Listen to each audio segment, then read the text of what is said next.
Yeah, yeah.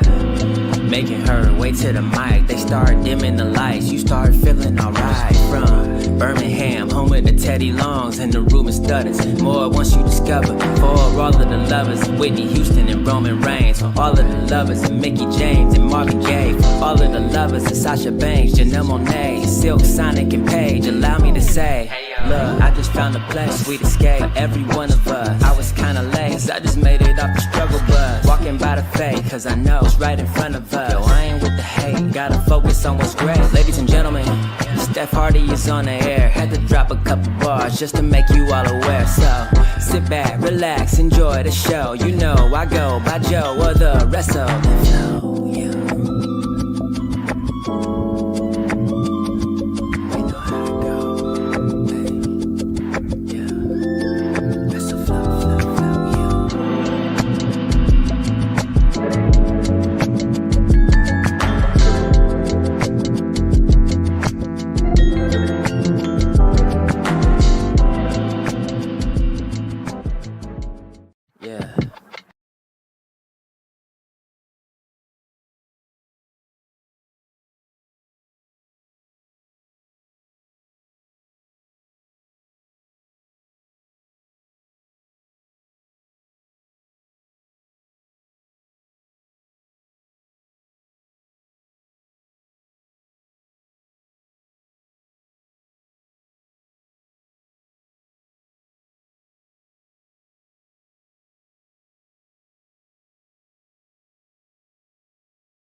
I just realized my microphone was off. I'm sorry, y'all.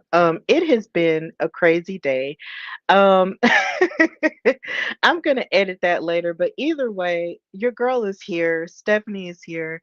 I am the host of this fabulous platform, and I'm happy to be before you guys on this Monday evening, like I was trying to say earlier.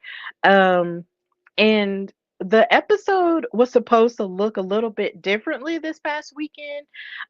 But because of inspiration just sort of hitting me, due to other things that I've seen outside of the regular discourse of wrestling news and gossip and everything else, I wanted to talk about something that was very inspiring. This weekend, along with all the other wrestling that I enjoyed from this past week. So, if you're listening and if you're still watching on any one of my live platforms, number one, comment and tell me if you can hear me. And number two, just thank you for continuing to support me as I try to get my life together, and just continue to just make good wrestling content on this show, and other platforms as well. So, what I am here to discuss in low of news and gossip, which there seems to be a lot of, um as this season goes into like the spring season and WrestleMania season going on, I wanted to talk about something very special, that I was able to see yesterday, and that was the Queen of the Ring movie, which was, of course, released on this past Friday, which told the true story of Mildred Burke. And I just wanted to spend some time to talk about that. So, in the midst of everything that's going on with wrestling in pop culture, there seems to be a whole lot of different um, TV shows and movies being created because they are aware of the fact that wrestling is not just something that a niche, even though it is something that a niche community is into, at the same time, it is still very much something that a lot of people love and that a lot of people will flock to watch. And a movie that was created that a lot of people did not think um that had not really ever thought about before was the true story of Mildred Burke. Now, for those in the wrestling community, or for those who are new to wrestling who might not know who Mildred Burke is, she is the woman to your left. She is this, or at least she was this beautiful woman who is just who was just muscular in build, and she wanted to make history in terms of women's wrestling and putting it on the map, as well as making it legal, because at one point women's wrestling wasn't legal. So this is a poster of the movie. Of course, this was starring Emily Betts Rickards, and she was in the title role of Mildred Burke. And at one point, she was called Millie Muscles because, as you saw in the picture I had before it started glitching, she had really big muscles. And at first, she started off to be really skinny in the movie. But either way, she did build her bulk up, and she was able to train to become a wrestler with her husband, Billy Wolf. And he was a wrestler and promoter himself. And as she began her wrestling career, she grew a passion for it. And she grew a passion for wanting to expose other women in the wrestling business as well. So, if this is a little bit awkward for you in terms of vision, with me and my hands and my face not being in here, then I'm sorry. It's just my technology just has not been the greatest as of late, and I'm just trying to get it together. But either way, this was the poster of the movie Queen of the Ring. And in the midst of everything, you have this one woman played, like I said, Emily Betts Rickards played um, Mildred Burke, who was a very long time women's champion, and she is actually the reason why NWA has their World's Women's Championship as it stands right now. She was the champion for a long period of time, and the belt is actually named after her because of how long she was the champion, and because of how she revolutionized women's wrestling in a way. So this was a really amazing movie. It was well done. It was directed by Ash Avilson, who is the son of John Avildsen, who, if you may or may not know, was the director of the very first Rocky movie. So it's almost like the family has decided that, look, let me make a movie about this sport and then let it change the game in terms of movies. And of course, that is Sylvester Stallone and so many other people in that movie that you may or may not know from that franchise. But either way, his son is a director on his own, and with his own studio, he made Queen of the Ring. And it was a really great movie. And I just wanted to come on here and just discuss how it felt watching it from a modern perspective. And in the midst of this movie, you have so many other female wrestlers from today who came on to be casted in this role, in various roles of women from the present. And Trinity Fatu, who we know as Naomi in WWE, was cast in the roles of Ethel Johnson, who a lot of people in the wrestling community might feel, or at least a lot of black people in the wrestling community might feel, might not be as well known, but yet still deserves her flowers for her contributions to black women in wrestling. It was amazing to see um, Naomi in this form of movie, because a lot of the stuff we've seen her in have just been sort of like WWE programming. And of course, we have seen her modeling in the past. So to be able to see her in somewhat of a dramatic role here was just really amazing. So I loved seeing it. And of course, if you watch the movie, you'll see something that might trigger a little bit of a memory for where we are in wrestling now. But it was absolutely wonderful to see her play this role. And she stated in an interview that as she played Ethel Johnson, she felt like, Ethel Johnson is the reason why she's here in wrestling. And you really can't beat that level of representation in history, because oh my God, like these black women who had to fight through so much to even just exist in peace, even wanting to wrestle when at a time where it was illegal for even white women to wrestle. I can only imagine how much worse it was for black women.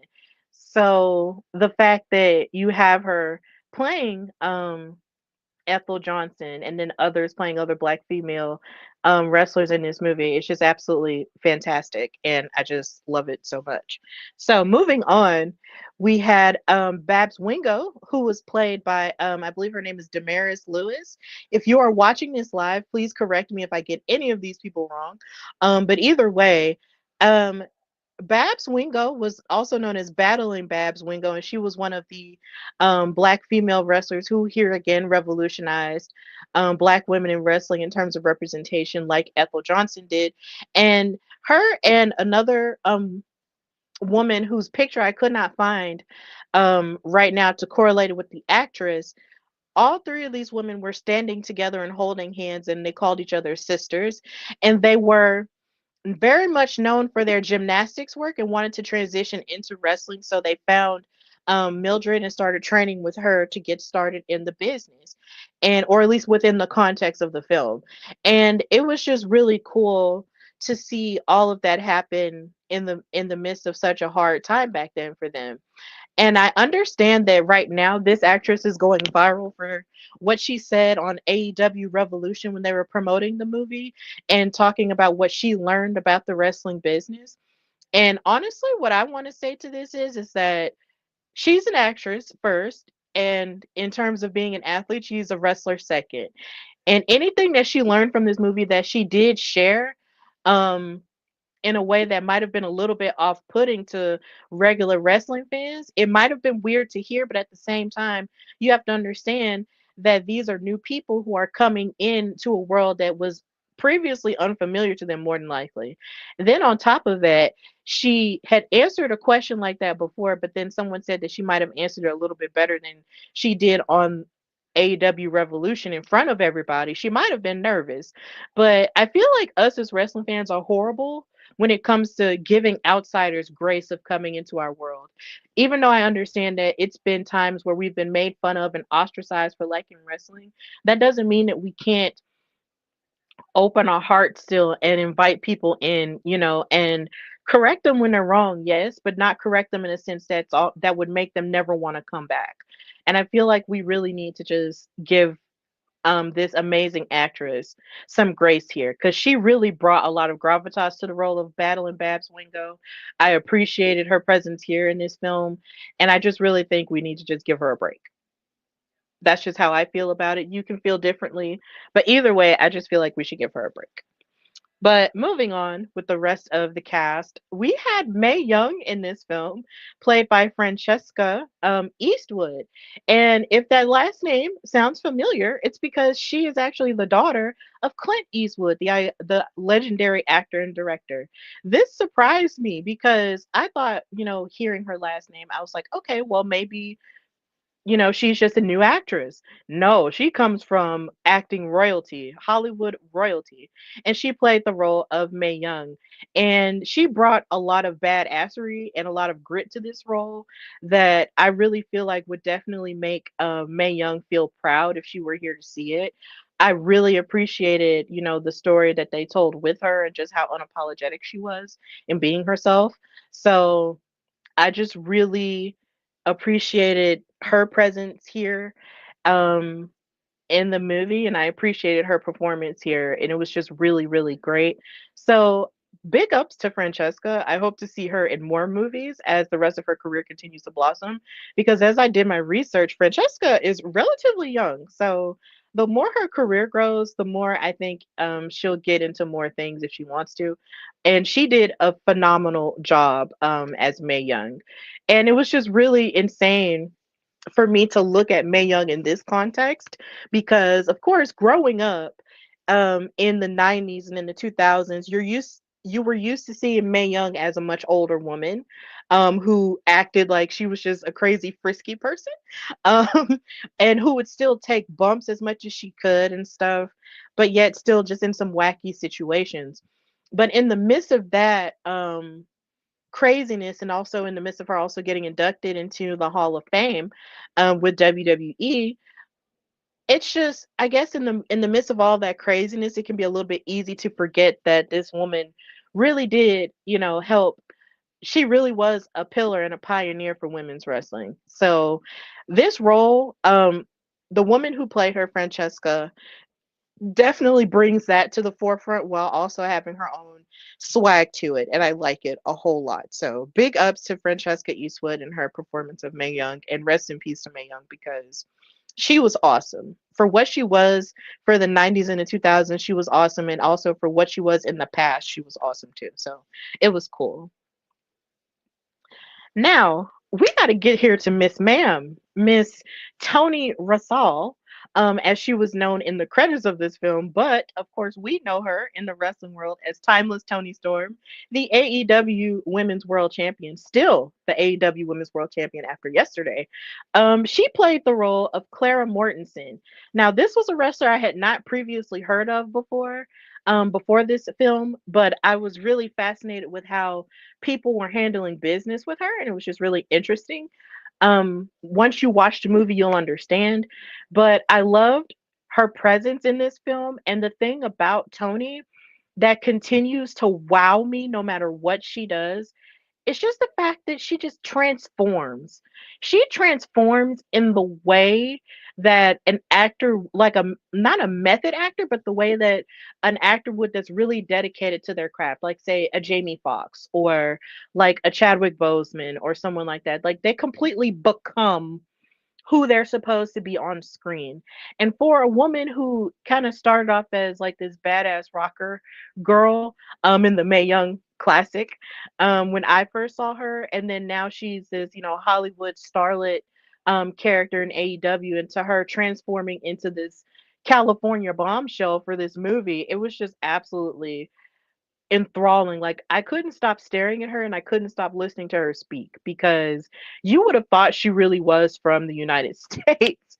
And I just appreciate the level of dedication that this woman has to just transforming. Like I want to see her in a movie again because Tony just she just brings her full self and she just transforms all the time, and I'll never get tired of that. So, Tony, you got your flowers, girl. I can't continue to just say I just don't even know how many more nice things I can say about Tony Storm at this state at this state in in her career. I just couldn't imagine any more nice things I can say about her and how she performed. So she did a fantastic job. Um so yeah,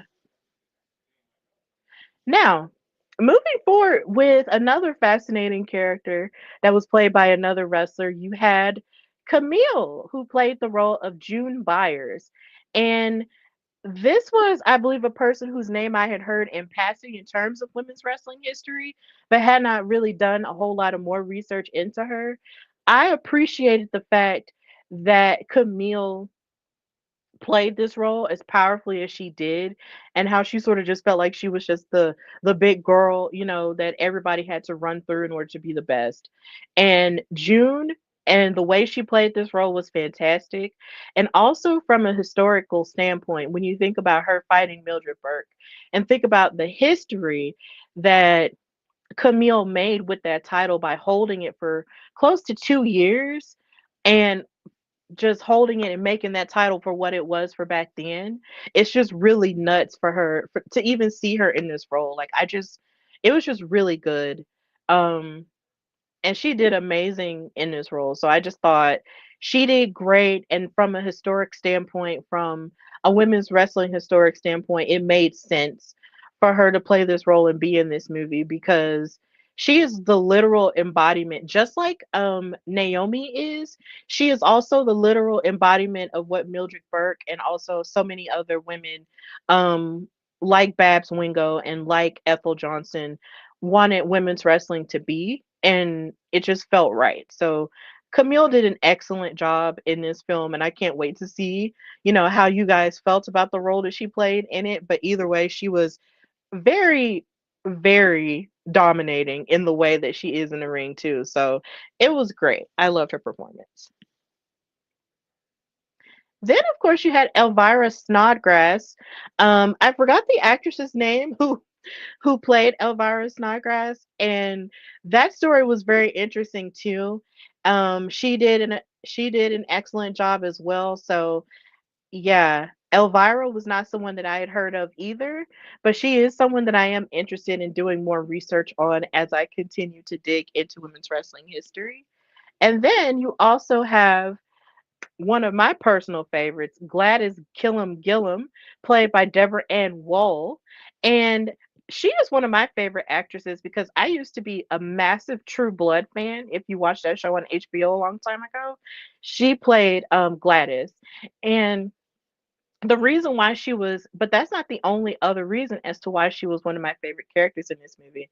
It's because of the fact that Gladys was born in Birmingham, Alabama. This was one of the most fascinating things I had ever found out. I was just like, "Excuse me? You're from Birmingham? Really? Just like me? That's crazy." And the fire that Deborah brought to this role, which is absolutely amazing, and I just really loved her performance of her. And then just seeing the way that she represented that level of wrestling in terms of, southern training and stuff, it was just really cool. So we had representation in this film, and I'm so happy that we did because I've talked about it on this show before. But Birmingham, Alabama has a rich wrestling history that I feel like is often ignored simply because it's not a larger city on the level of Atlanta or New York or other places like California and such. But at the same time, its history is just as valuable as anyone else's. Um, so I was really happy that that level of representation was there in the form of Gladys Killam Gillum. So that was absolutely great, and I really appreciated that. And also, a certain auditorium gets a shout out in the movie as well, um, which is still very much a building to this day here in Birmingham. So I was just really excited to see that as a person born and raised here. So it was just really cool. Also, we had Tyler Posey, who, if you watched MTV's Teen Wolf, he played the lead character in that TV show, as well as the child in Made in Manhattan, which is a movie that he played alongside Jennifer Lopez, and he played G. Bill Wolf, who was Billy Wolf's son from a previous marriage. And that story is very fascinating, and it was really good to see him in this type of movie. I can't wait for you guys to see the level of storytelling that goes into his relationship with his father and his relationship with Mildred. It's just really interesting. So I can't wait for y'all to see that. And then also more on the Alabama representation, we had Kelly Berkland playing Nell Stewart. And this was cool for me because number one, Kelly Berkland used to play a wrestler on the Stars TV show Heels, which we're hoping gets renewed somehow. And then on top of that, just having her be in another wrestling um entity that's not a TV show but a movie, which is really cool, in that way. Like from a nerdy perspective, you're just like, hey, I recognize you from this. And then she played Nell Stewart, who was more of a blonde bombshell, but she's also from Birmingham too. And I was just like, look at us. Look at that level of representation. And it makes me wonder, in terms of history, if Sensational Sherry might have known that these two women were also from Birmingham like her as well. So it's just really cool to see Alabama representation. And it doesn't even stop with her, with Nell Stewart being a character in this film. It continues with Walton Goggins playing James Pfeiffer in the film. He is actually from Birmingham himself, and he played this guy who was a promoter, but then who also kept women's, well, not he was helping the cause of getting women's wrestling legalized in a number of states. And then he also sort of added the level of storytelling to wrestling in the early times as well, and adding elements of theater to it. And I thought he was perfect in that role as well, like with his walking stick and everything. And he's been in a lot of different movies. He's also been in The Righteous Gemstones, if you watch that show on HBO. So it was amazing to see him in this role and sort of, embody what it meant to be sort of like an old timey promoter back then as well. Then it's even crazier, like how many other promoters that they mentioned in the movie too. But I won't spoil it here. Either way, it was just really cool to see him there, and Big Birmingham energy was all over this movie, and I loved it. I loved it so much. So we move into this casting, which was Josh Lucas as Billy Wolf, Mildred Burke's husband, and he did a really good job being the husband and the promoter of Mildred. I'm gonna let you guys have your feelings about him once you see this film.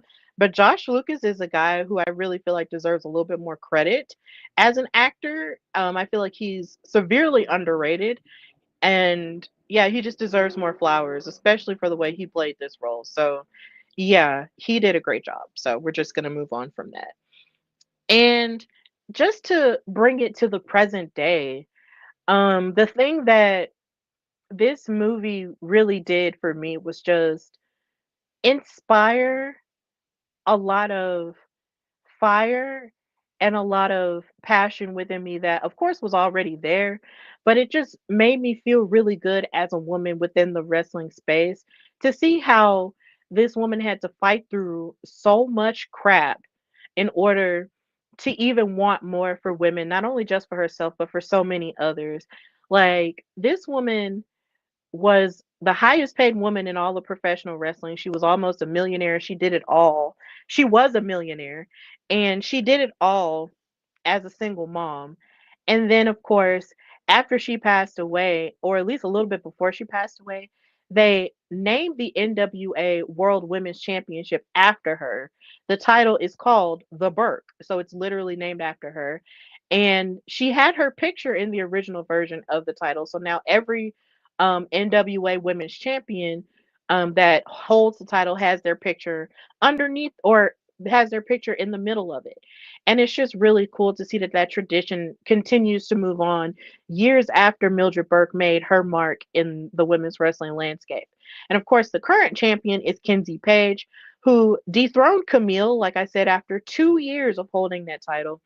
And just the lineage of that title just continues to just grow with names like Thunder Rosa and Santana Garrett, who we know from WoW, who have held that title, and just so many other great women who have held that title as well, and like Jazz and so many others. So the legacy of women's wrestling is built off of the sacrifices of Mildred Burke and so many other women that were previously mentioned. And just all the ways that this movie feeds into the present day, it's just insane. It's just really insane. And I'm pretty sure I'm still processing it now, considering I did just see it 24 hours ago. But either way, I do recommend that you go see Queen of the Ring. It is a really well made film. It's like a love letter to all the things that you might love about wrestling as a whole. And it's also just a love letter to women in wrestling.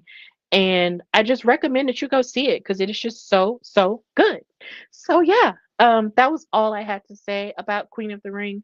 I'm pretty sure if I think of something else, I'll say it on another show or on another episode. But yeah, I just really loved Queen of the Ring and I definitely recommend that you go see it.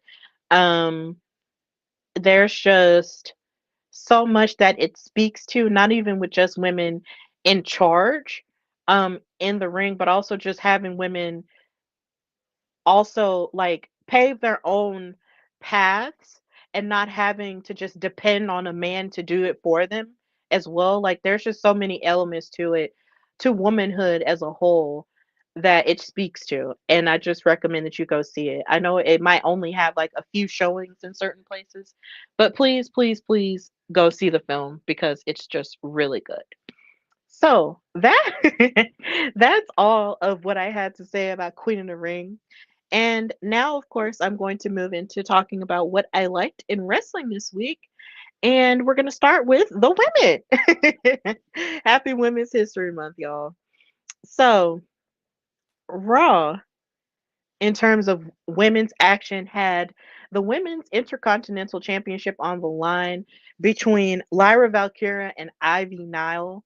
Um, these ladies tried to kill each other, and more so Ivy Nile than Lyra Valkyria. A lot of what Lyra was doing was like her regular arsenal, right? But Ivy was being very methodical and trying to take her down and injure her leg to keep her from doing her high flying moves. So this match was very physical in the sense that they were just trying to destroy each other. But in the end, Lyra Valkyria wound up retaining her championship. So she is now still the women's intercontinental champion. And the one thing that I wish happened with this rivalry was that I wish it had a little bit more than a week to create a story, because I just feel that with the presence of these mid card championships for the women, there should just be a little bit more story time and storytelling put into it, and just a little bit more um care, like the same way that Braun Breaker has his ongoing storyline with him fighting the Judgment Day, and so many, and him getting in the face of so many other people and challenging them, even though I understand that's from a rookie standpoint. I just still want so much more for both of these mid card titles for the girls. Like there could be so much more done in terms of storytelling from it. Even though I know Ivy attacked her, but still, it's just the principle. But I am glad that Lyra is still champion, so I'm hoping that they add more layers to her personality and layers to her motivations for being the champion and for wanting to keep the title, and that more challengers will come and challenge her with a substantial storyline. So, yeah, it was great. The match was technically sound, and Lyra is still the champion, and I'm okay with that. So that was cool. Also, in terms of the women on Raw, it's been interesting to see Liv Morgan and Raquel Rodriguez of the Judgment Day hold these women's tag team titles and sort of try to go on this world tour. Well, not this world tour, but sort of like on this golden tour where they want to like collect all the championships, because um Raquel was giving off the impression that she might want to go after the IC title to get like two belts on her shoulder. But I almost feel like her and Liv are sort of using the championships as a band-aid to a gaping wound, um which is the Judgment Day possibly falling apart. It's like Finn and Dominic are making up and breaking up all the time in terms of their friendship. You got Carlito there, and then you have JD McDonough who's out. I just really feel like their titles are only hiding the problems and not fixing them. So maybe at some point, I'm not entirely sure how it's going to happen, but I just really feel like the Judgment Day is going to fall apart somehow. And it's almost like with Dominic keeping suggesting the idea that they should have like a new member. Finn keeps not wanting to hear it, even though Dom keeps trying to have his back with his matches and stuff like that. I just feel like eventually it's going to have to come to a head, and there's no amount of gold or tag team championships or even other championships or shows of dominance that can fix it. Like, yeah, I feel like pretty soon we're going to see the end of the Judgment Day, and I don't know how it's going to happen or what's going to be the catalyst for it, but it's going to be nuts. So, yeah, I just really feel like Liv and Raquel winning the women's tag team titles is just a temporary solution to a permanent issue. So, yeah, we're just going to have to see how that goes. Also, in terms of the women, one of the most shocking things that happened was Io Sky winning the Women's World Championship off of Rhea Ripley in the main event of Raw last week. I could not believe this when this happened, because Elimination Chamber happened last Saturday. And well, not last Saturday, but the Saturday after, the Saturday before this past one. And Bianca, of course, won the Chamber. So now she's going to WrestleMania. And Io and Rhea had their match. And a lot of people were definitely speculating, even myself. I'll say that I was very much wrong in that regard, that it was going to be a clash of the Titans when it comes to Rhea and Bianca, because both of these women have history, and it would have been amazing to see both of those women at WrestleMania fight each other. Like that was a money match. But we're also not going to sit here and pretend that Bianca and Io wasn't a money match either. As I previously stated on my last episode, the last time we saw Bianca and Io fight in a match during their tag team feud, it was It was an amazing match. Like they cooked really well there. So I'm excited at the idea that we might get Io versus Bianca one on one at WrestleMania. But then of course there are other people who might be who are speculating that it might turn into a triple threat because Rhea Ripley was just so upset afterward with her promo that she had after Raw. If you saw it online, a lot of people liked it. But yeah, we just gotta wait and see. But I was happy to see Io Sky win after having so many chances to get the title, not only off of Rhea, but definitely off of Liv Morgan. It was just really good to see her get this win, and she looked like she was genuinely um happy when she got it, and she was holding the title as tightly as she could, and she just felt it was almost like she was just really happy about it. So big ups to Io Sky. You are always and have always been an amazing wrestler, and I just can't wait to see where WrestleMania is going to lead her and Bianca. Cause yo, it's just gonna be exciting. And then of course, in the midst of Rhea losing her title, you could low key blame Rhea or blame Bianca for, I guess, trying to like cheer the both of them on to try to get back up in the ring so the match wouldn't end in a count out. But then at the same time, you had Rhea getting upset at Bianca, like, oh, well, why are you rooting for her? You don't want to fight me? You don't want to fight me? And Bianca was like, whoa, what are you doing? You coming in hot, and I'm just watching the match, which led to a lot of people online feeling like Bianca here again had all these negative intentions behind what with pulling strings behind who she wanted to face, and also possibly pulling strings with the whole Jane and Naomi thing, which we will get to in a few minutes. But Lord have mercy, this was intense. So yeah, this really might be the catalyst for it being a triple threat at WrestleMania with Io, but we just have to wait and see how it happens. I know a lot of people preferred for it to be um preferred for it to be a one-on-one match between Bianca and Rhea, but I just still feel like we still have a lot of weeks to go before everything fully gets ironed out. Plus, Bianca is supposed to be on Raw tonight, so we just gotta wait and see how that turns out. Yeah, it's crazy. The women's division is popping off. And speaking of popping off, we had CM Punk, who's in the main event tonight on Raw against Seth Rollins in a steel cage match, going off on the microphone after what happened at Elimination Chamber with Seth Rollins, of course, um, curb stomping him into the cage floor, and then having to deal with the aftermath of John Cena selling out to The Rock and jumping on Cody. Mr. Man was angry. In fact, he was so angry that he called John Cena and The Rock a bunch of bald frauds. And it was one of the most incredible promos I have ever seen in my life.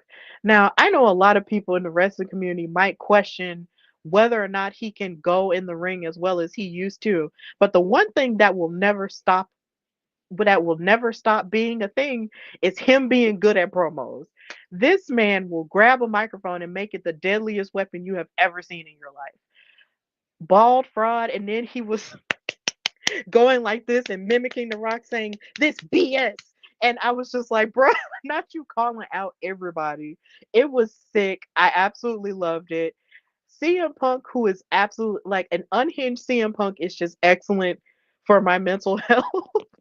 It might not be excellent for his, but it's excellent for mine and my entertainment.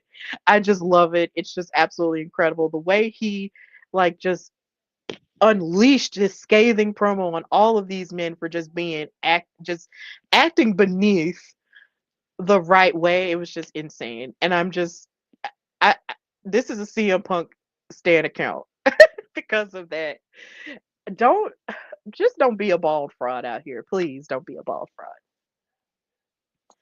Also, I need we need like an alliance to free Austin Theory from Grayson Waller, because with all of the stuff that's been going on with them, even down in NXT and up until this point, I just really feel like Austin Theory really needs to just find his own voice and not let Grayson Waller speak for him, and just, just be his own person and finally just have him turn face. Because I just really feel like him as a babyface would probably like hit really hard. But he just keeps getting held back by Grayson. Not saying that Grayson Waller isn't talented, and he does make an amazing bad guy, but I just really want for Austin Theory to finally just soar, the way that a lot of people figured that maybe he would have soared by now, but he just hasn't. And there's just something about him that just really gives off like he wants to speak for himself and be his own man. So that's another place where a crack is forming. So we just gotta wait and see how that's gonna coalesce. But free Austin Theory, please. Free him. And I believe that's really all for Raw. Now, in terms of NXT, I was not able to watch NXT because I was doing work for Steph and Cat Talk Wow. But I did go back and watch the full match between Kalani Jordan and Jada Parker. And speaking of the future of black women in wrestling, these women did a phenomenal job. This match was incredible. Um Kalani is someone I never get bored of watching because she just comes up with all sorts of creative ways to just make to defy gravity, no pun intended. She just does, and it's just so amazing to just watch her just do what she does in such an amazing way, like just flying and even grappling. That was something that I saw in this match that she did a lot of here, just grappling and not just solely depending on the high flying stuff. Like she's really like in her lab and in her bag working, and I liked it. And Jada Parker is too. So I just wanted to give both of these ladies props for how well they did, even though I know at one point I never really got a chance to discuss it. Jada Parker um did kind of catch me off guard with some comments that she made on Instagram and stuff, but I'm hoping that in the end we can all just love each other and live in peace. And that's really all I have to say about that.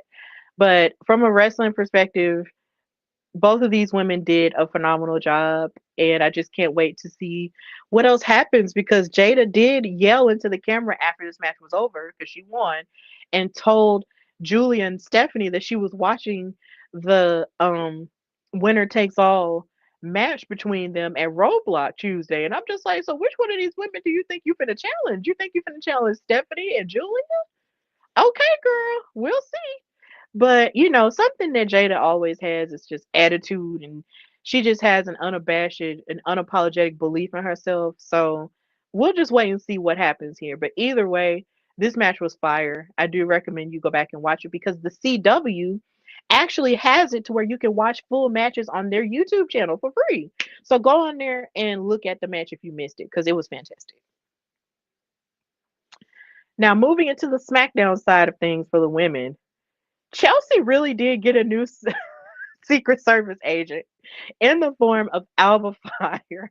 And it's really great that she's being used in this way because the unholy union is no more, sadly, because Isla Dawn got let go in the set of releases that did happen in WWE, and we do wish her the very best. So, Alba Fire being the new Secret Service agent was not something I was expecting at all, but I love it because there was a part of me that really believed like, well, Chelsea really might not be serious because Piper Niven is a force in and of itself enough that if she didn't need another Secret Service person, it would be fine.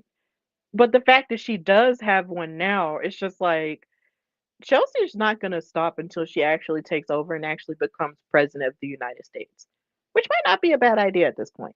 But this was really interesting. And I also love that Chelsea came out for her street fight with Michin for the Women's United States Championship, dressed like Mick Foley. That was really creative and cool. And I also loved how Michin was dressed up like the Philadelphia Eagles, but it made me sad when she lost because I'm just like, how you gonna have on the jersey of the Super Bowl champions and lose? Like I was really hoping they was gonna give my girl Mia a chance, and they did it, and she lost. But hopefully, um, more can come with more rivalries and more storylines, like I said, with the mid card titles.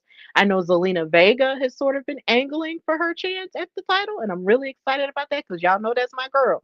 So I'm really pumped about that. So yeah, Chelsea Green just continues to be a riot and a hoot every time I see her, and I just can't wait to see what more they do with her Secret Service posse. It's just really cool. Whew. And speaking of the women, my lord,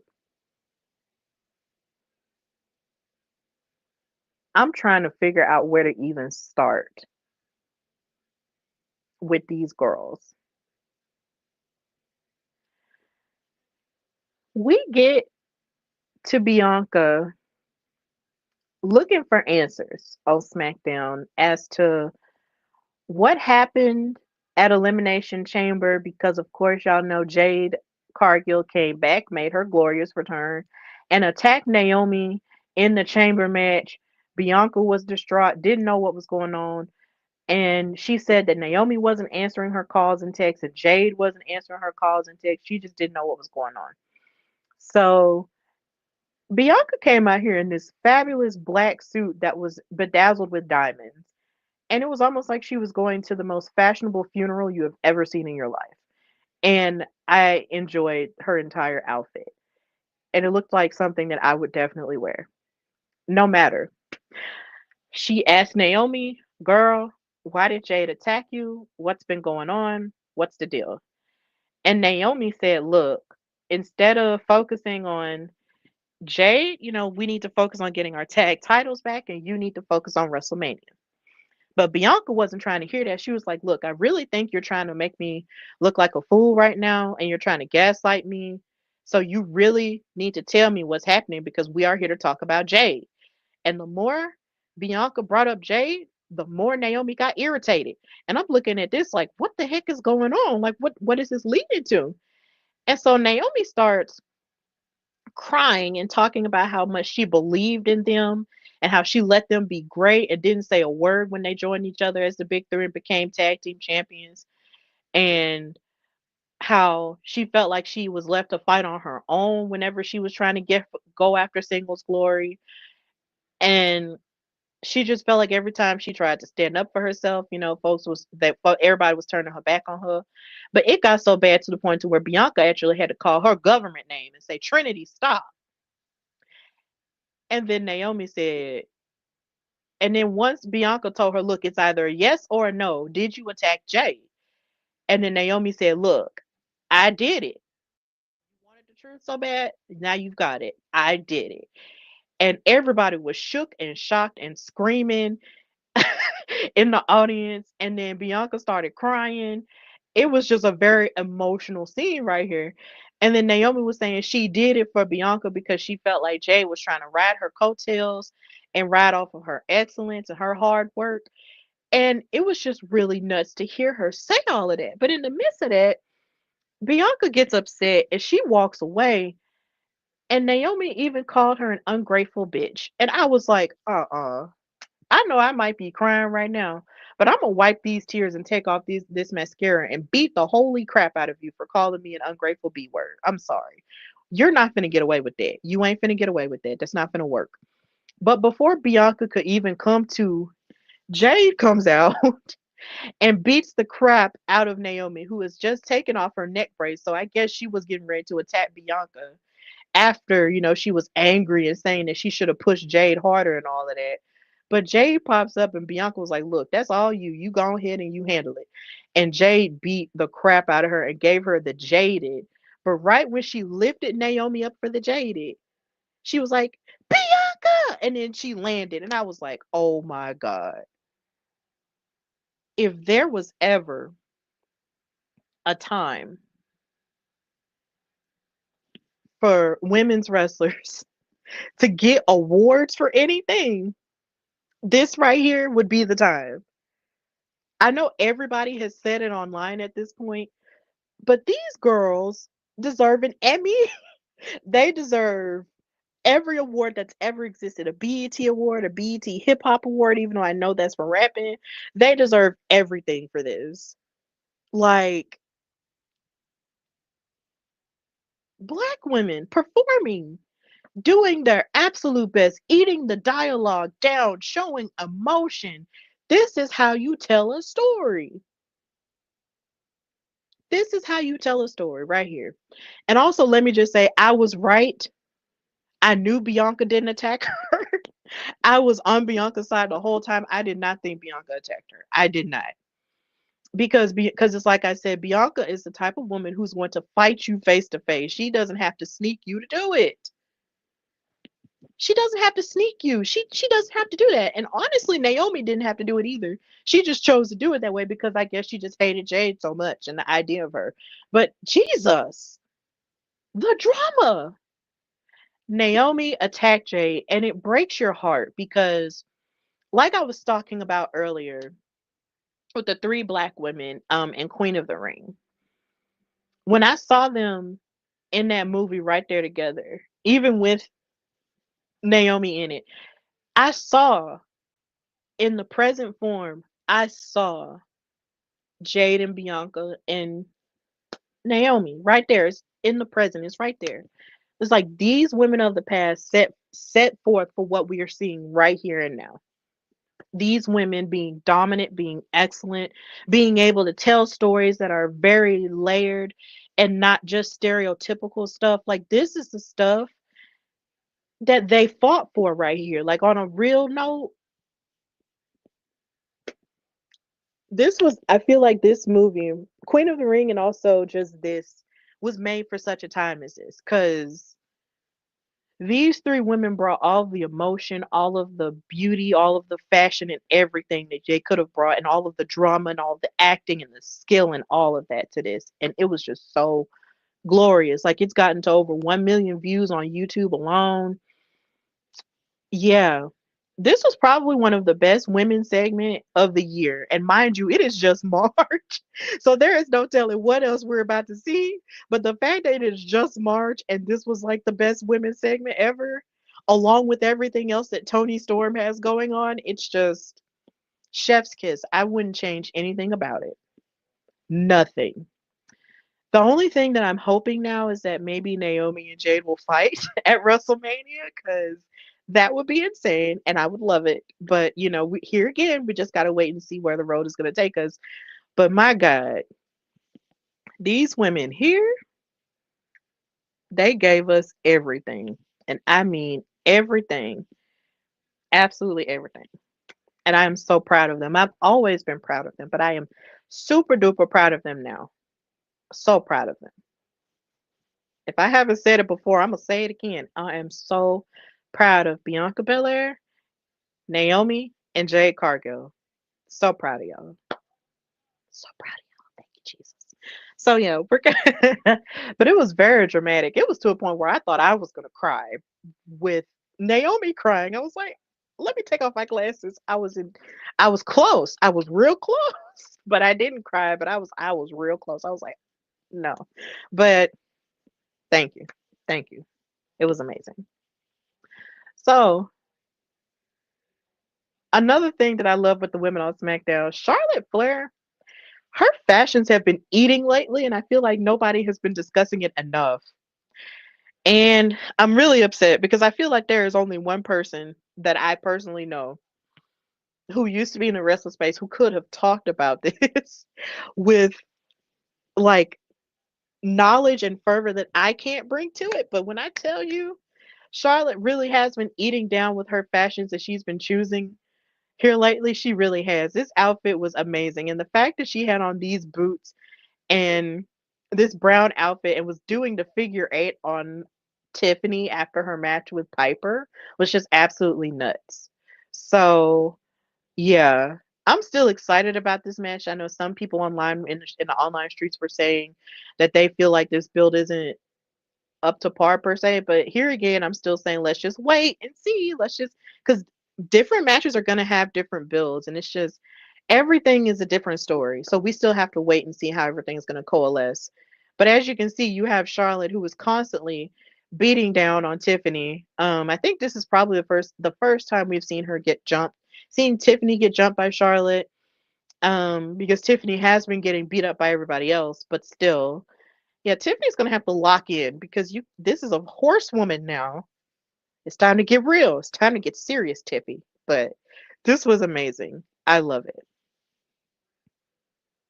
But wait, well, yeah. Then Pretty Deadly qualified to be number one contenders for the tag team championships. And this made me happy simply because Pretty Deadly is like my second favorite tag team on SmackDown. I've always loved Pretty Deadly. They're cool. Um, and I just love Yes Boy. And I just feel like there's just so much more to be done with them. And I'm excited for them at this point in their careers. So since they won the match, they get to face off against whoever wins the tag team title match this Friday between DIY and the Street Profits, who are on a completely different level than what they have been in the past.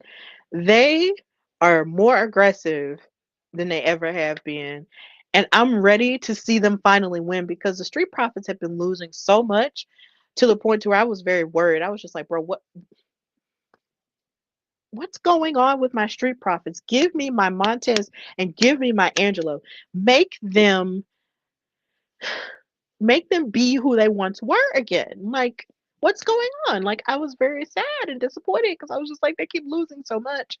So hopefully now at this point, we will see a rise in the Street Profits and a rise in the level of tag team action that we're definitely going to get on SmackDown because of them and because of Pretty Deadly being able to go up against them. But like I said, who knows? Because DIY, they've been playing real dirty as of late, and they could come up with some type of weird concoction for them to try to keep the titles and make the Street Profits even more angrier than they already are, and it'll just be a hot mess. But I'm hoping that the Street Profits can win because I've always loved them, so I just want them to just get their things. So yeah, but I am pumped about Pretty Deadly because they're incredibly talented as well.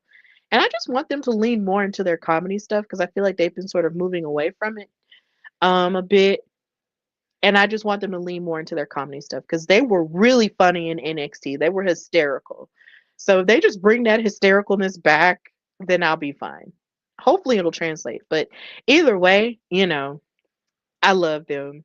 Yes, boy to them, and yes, boy to the Street Profits. Yay! So yeah. And then more of the men stuff when it comes to SmackDown. Randy Orton, of course, made his return at Elimination Chamber. So he started off SmackDown cutting a promo, talking about, how he feels about the John Cena thing. And of course, him and John Cena, if you were aware of wrestling in the 2000s into the 2010s, him and John Cena had a very fierce rivalry. And they know each other so well. So he seemed a little bit bamboozled at the idea that, well, not bamboozled. He seemed a little bit caught off guard at the idea that John would do something like that. And then he proceeded to call John Cena the Rock's bottom, the bottom for the Rock. So he said that gives a new meaning to a rock bottom. And I was like, Randy Orton just don't care no more. He just don't care no more. He just gonna say whatever he want to say at this point, and he know nothing bad's gonna happen because he is enjoying life and he is enjoying himself. And so he also made mention of the idea that he almost went to that real bad place that he used to go to before he would punt legends. And he did at Elimination Chamber. He almost punted Kevin, but security and the referees broke them up. So Mr. Man might be hearing them voices again at some point. So we just gotta wait and see. But next week, I think he's supposed to be fighting Carmelo Hayes, and I'm scared. I don't want him to plant Carmelo. Have mercy on my Mello, please. Um, Not that I don't believe in Carmelo, because I do. I always will believe in Carmelo Hayes. But please don't punt him. Please, Randy, don't punt my Mello. Please don't punt him, please. But yeah, I'm happy Randy Orton's back, and I can't wait for him to get his lick back on Kevin, because he actually scathed him in his promo as well. Like, he basically called Kevin Owens jealous of everybody's success because he feels like even though he has succeeded a whole lot, then But he always feels like that's not enough. And that makes me sad because that is a really deep insecurity that people have, including myself, where you can accomplish so much, but yet somehow or another, it's almost like you make another standard for yourself almost to the point to where you feel like, okay, I've done this, and somehow it's never enough. You have to reach for something else or reach for something else and reach for something else. And I know that just got real deep out of nowhere, but still, that is a real insecurity and a real issue that people have. So maybe that'll be leaned into more with Randy and Kevin and their journey together. But yeah, I'm happy Randy Orton is back, and I'm actually glad that he mentioned that part in there. So yeah, just gotta wait and see. Then finally, we have Bishop Reverend Cody Rhodes coming out here to talk about how angry he was at the attack that he sustained by John Cena, The Rock, and Travis Scott. To which I say, get Travis Scott and John Cena in a tag team match with Cody Rhodes and Metro Boomin. That's money. I don't care. But either but either way though, like on a serious tip, Cody was mad. He was like, look, at one point I looked up to you. But the problem, he said that the problem that John Cena said has is the fact that he always felt that the next guy up had to have all of the qualities that John Cena had. Like, oh, he has to look like me, he has to sound like me, he has to do this. But an amazing thing that Cody said was the next guy doesn't always look like the last guy. And even though the title gets heavier, I'm still holding it like it's the lightest thing in the world. And if you want some, come get some. I'm just paraphrasing. But Cody is fired up. And I liked it. Because that's how you have to be. If you are going up against a renegade John Cena now who has just decided to toss all of our feelings and all of the baby's feelings to the side, you know, just so he can win a championship because he doesn't feel like he can do it anymore. And it's just so sad that he had to be that desperate to do that. But this is where we're at in 2025, guys. So it's crazy. It's emotional. It's a roller coaster. It's the road to WrestleMania. It's nuts. But the final thing that I want to give my flowers to before I end the show is to Tony, timeless Tony Storm here again, and Mariah May. I didn't get a chance to watch their match because I was out last night after seeing the movie with my boyfriend. But I will go back and watch it because I've heard all kinds of good things about it and their Hollywood ending and how it should have main evented Revolution. Um, the segment that they had with Renee Paquette was absolutely amazing when I watched it, and how Tony gave probably one of the best lines I've ever heard in a promo. Like, I will let you live in mediocrity. I was like, they'll be like, what happened to her? And I'll be like, and I was like, Tony, you didn't have to do her like that. Tony, why are you so? It's like for her to be in character for like this old actress in old Hollywood, her the way that she will read her opponents down is so contemporary to the point to where it still hurts your feelings in the present day. And it's just Mariah. I don't see how you survive that. And from what I heard, I don't see how you survive the match either.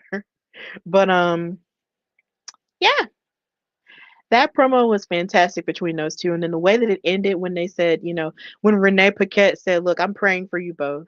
And then they both looked at each other and said, pray for her. And I was like, tens, tens across the board. So yeah, that was all I liked in wrestling this week. And of course, if there's any more stuff that you liked in wrestling this week that you feel like I might have missed or you wanted me to talk about, you can tell me as I'm posting clips of the show throughout the week. Thank you so much for watching this episode, listening to this episode, all of the above. I know it's Monday night and we're on the road to WrestleMania and Raw is on right now, but I'm trying my best to be more consistent with my airings of my episodes at unweird, not weird times of the day. But yeah, I'm really trying my best. But either way, just know you can follow me, your girl Stephanie Hardy, on Instagram and Twitter at Queen Steph Hardy. You can follow the Hardy Wrestling Podcast, like it says at the bottom of the screen, on Instagram at Hardy Wrestling Podcast and on Twitter at Hardy WrestlePod. You can listen to the show all over audio platforms like iHeartRadio, Spotify, Apple Podcasts, Amazon Music, and other places. You can also catch the episodes on the YouTube channel and subscribe to that YouTube channel because we are almost 500 subscribers. So let's get those numbers up, keep sharing those clips, and just continue to just stay on the journey with me as I continue to move and work through um my wrestling career and use my voice for positive change in the wrestling community. And I'll be back hopefully with a more normal episode a little bit later. Steph and Cat Talk Wow will be happening this week. Be on the lookout for that announcement. And just continue to support women's wrestling and just support women as a whole because it is Women's History Month. But don't just leave it in March. Keep it going and go see Queen of the Ring. Please go see it because it's awesome. Figure out where it's airing wherever you're at and just go watch it because it's an amazing film and it's very inspirational. So please watch it. And also, if you're not a wrestling fan, go see it anyway too because we need new fans. Come join our things so we can have stuff to talk about. So yeah, and also read all of my articles on dailyddt.com. Please read those and just be on the lookout for whatever other things I might have coming down the pipe. So this has been the Hardy Wrestling Podcast with your girl Stephanie Hardy. And until next time, bye y'all.